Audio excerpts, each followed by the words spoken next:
Hello students, देखिए ये आपकी फर्स्ट पोएम है अ फोटोग्राफ बाय शर्ले टॉलसन। मैं इसका सेंटर आइडिया आपको पढ़ा देती हूँ जिससे कि इजीली याद हो जाए आपको। The poem a photograph composed bye शर्ले, इसमें वाई लिखने के लिए रह गया है, वो आप लिख लेना। टॉलसन इज ए ट्रिब्यूट, एक श्रद्धांजलि है। ये कविता अ फोटोग्राफ जो कि शर्ले टॉलसन ने लिखी है, इसमें वाई रह गया, वो आप लिख लीजिएगा। वो एक ट्रिब्यूट है, मतलब श्रद्धांजलि है। किसके लिए? टू द नरेटर्स मदर, लिखने वाले की माता के लिए। लिखने वाला कौन है? जो हमारी पोइटेस हैं वो। द पोएम रिफ्लेक्ट्स, पोएम प्रतिबिंबित करती है। रिफ्लेक्ट करना होता है, प्रतिबिंबित करती है। द पैसेज ऑफ टाइम, समय अंतराल को। एंड इट्स 3 स्टेजेस, और इसकी 3 स्टेज को, यानी 3 जो स्तर दिखाए हैं उनको। इन द फर्स्ट स्टेज, पहली स्टेज में, ठीक है, पहली अवस्था क्या हो गई? The photograph shows her mothers enjoying a holiday on a beach along with her 2 girls cousin. अब देखिए फर्स्ट स्टेज में क्या होता है।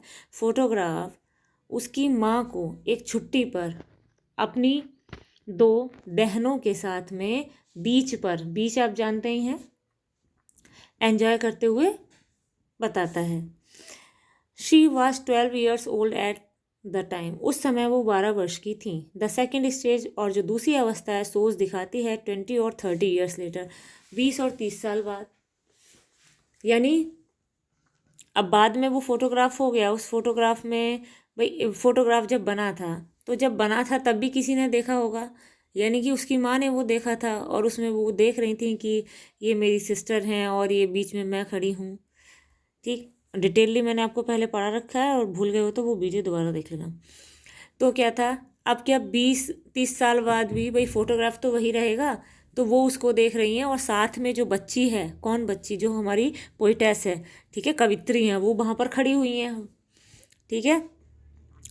This stage shows the mother laughing at her picture, और इस अवस्था, ये अवस्था क्या दिखाती है? जो मदर हैं वो इस तस्वीर पर हंस रही हैं। एंड द वे, और उस तरीके पे हंस रही हैं, she and her cousins were dressed in the picture in at a beach, कि किस तरह से वो और उनकी कजिन्स, जो सिस्टर्स थी, वो क्या है, बीच पर आने के लिए तैयार हुई थी। इन द थर्ड स्टेज, और थर्ड स्टेज में द पोइटेस सैडली रिमेंबर्स, कवित्री दुखी होकर याद करती है, the dead mother with her broken heart, अपनी मृत माँ को अपने टूटे दिल से, मतलब दुखी होकर अपनी मृत माँ को याद करती है। दस, इस प्रकार से the poem speaks about the old memories through a snapshot, और इस प्रकार से कविता हमें पुरानी स्मृति को याद कराती है। किसके माध्यम से? एक फ़ोटो के माध्यम से। अब एक चीज़ इसमें ये देखिए, कवित्री यानी पोइटेस जो है, इसमें 3 चीज़ों को सोचती है, यानी उस चीज़ को भी सोचती है जो जब उसकी माँ उसके साथ हुआ करती थी। उसकी माँ ने उसको बताया था, जब पहली बार मैंने इसको फ़ोटो को देखा तब वो कितने साल की थी? 12 साल की थी। जब वो दोबारा देख रही होती हैं तो वो बच्ची यानी कवित्री उनके साथ में खड़ी होती है, और वो भी उसको देख रही होती है, और वो उस बताती हैं, और बताते हुए हंसती हैं कि किस तरह से हम लोगों ने ड्रेसअप किया था, मतलब कपड़े पहने थे कि हम वहाँ फ़ोटो खिंचाएंगे। और बाद में जो हमारी कवित्री हैं वो उस चीज़ को याद करती हैं कि किस तरह से मेरी माँ उस चीज़ को याद किया करती थी और उस चीज़ को देखा करती थी, ठीक है। बाद में कौन याद कर रहा है उस चीज़ को? अपनी माँ को याद कर रही है, और किस तरह से याद कर रही है कि उन्होंने भी उस फोटो को देखकर कुछ पुराना याद किया था। I hope you understand.